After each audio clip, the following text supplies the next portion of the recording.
President, yesterday marked 6 months since President Trump took office. And today is the 200th day of the Republican majority here in the United States Senate.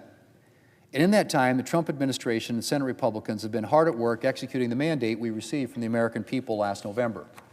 We already have a number of accomplishments on the list. We got started by sending the Laken-Riley Act to President Trump's desk during the first week in office to keep criminal illegal immigrants off our streets.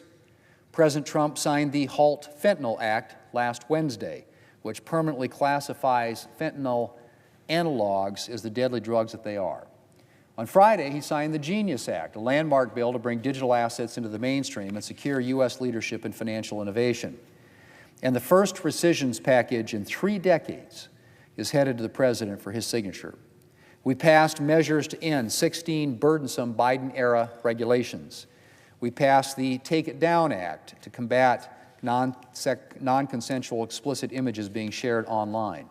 And of course, 2 weeks ago, Mr. President, on the 4th of July, the President signed into law the big, beautiful bill to deliver permanent tax relief for the American people to make our country safer, stronger, and more prosperous.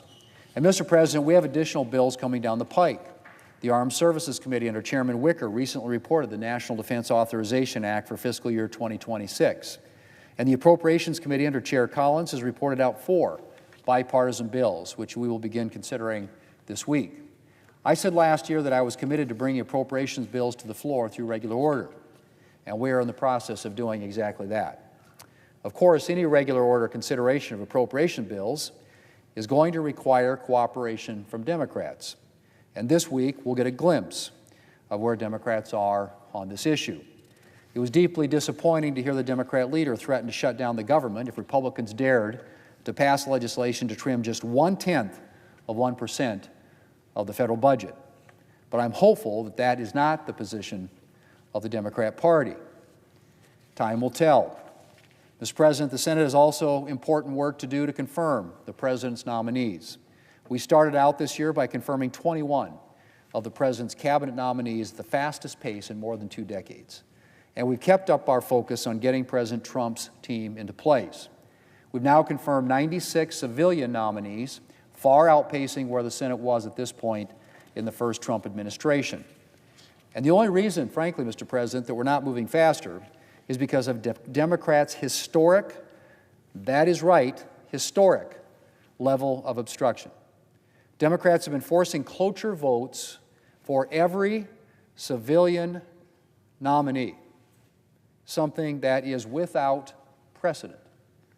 President Trump is the first president on record not to have a single civilian nominee go by unanimous consent or voice vote at this point in his presidency. The first president on record. Think about that, Mr. President.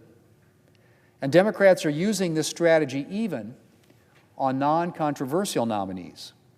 Almost a quarter of the nominees whose confirmation process Democrats have dragged out actually got more than 60 votes here on the Senate floor. Mr. President, the American people gave President Trump a mandate, and he deserves to have his team in place to execute that mandate for the American people. Democrats can continue to drag this process out, but Republicans are going to get these nominees confirmed. Mr. President, I yield the floor, and I suggest the absence of a quorum. The clerk will call the roll. Ms. Alston.